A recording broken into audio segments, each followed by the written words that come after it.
What's up guys, this is Johnny Botegas and we are here right now with my wife, Juana, sa the ruins. It's a Negros Occidental.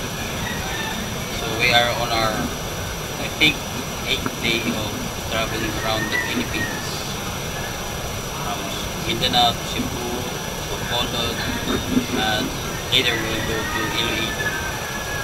So what I'm saying this because simple lang naman eh.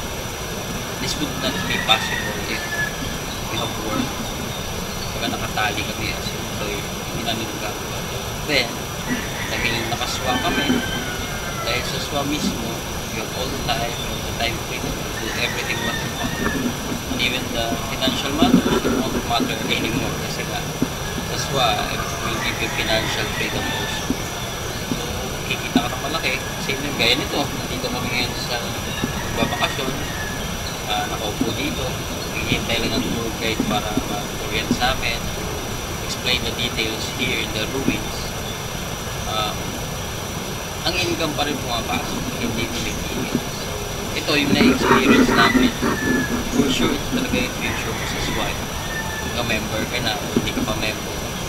All you have to do is join, never quit, then do the things that you need to do, and do your best. Konting sakripisyo lang. For me, I sacrificed for 1.5 years bago ko mismo nakuha yung gusto ko nila. Bago ako nagkaroon ng mga passive income. Na kahit nagbabakasyon ako, so kumikita pa rin. Pero from the start, it's a hard work. Sleepless nights, na kung saan makakataw ka talaga. Kakatawin mo, magtatrabaho ka, then kung hindi ka magtatrabaho, hindi ka kikita. That was the first thing. So, yun yung kailangan nyo tandaan na dito kami ngayon sa state nito na nagbabakasyon lang, nakikita pa rin. Dahil we've planted everything that we have to do. Tumanim na kami ng tumanim eh. So, kailangan mo lang gawin is magtanim na din ng tanim. Kung yari, pakasali mo lang, doblehan mo yung hataw lang.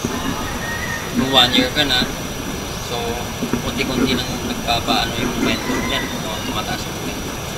Pagpatuloy mo lang hanggang sa mag-build mo na yung networks mo, mag-build mo na yung mga taong kasama mo, at dumami na yung mga business partners mo sa ginagawa ng negosyo, and time will come, you'll experience this kind of mga nangyayari sa amin. So, blessing talaga. It's just a matter of decision and sumali kami.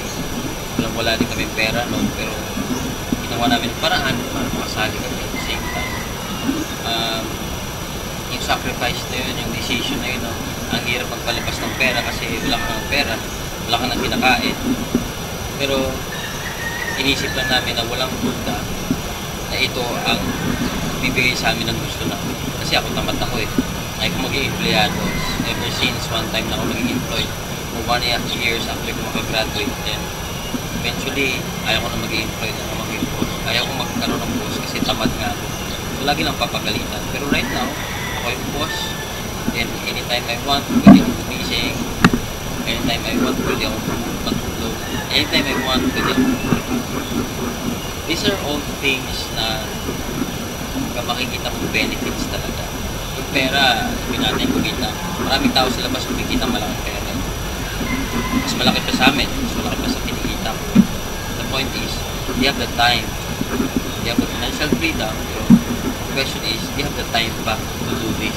Na magbakasyon ng sobrang tagal. Actually, pang 1.5 month ko na itong magbabakasyon from abroad, Singapore, Malaysia, Indonesia, ngayon sa Pilipinas naman, touring around the Philippines. So, hindi na sa sacrifice yung flow ng income.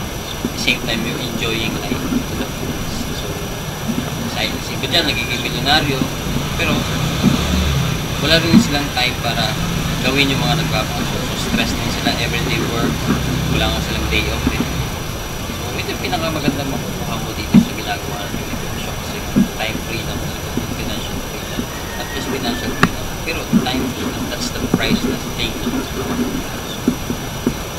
point again, hatap lang, time will come. Ikaw yung uupo dito at magsasalita, i-share mo rin yung nangyayari sa yung benefits mo.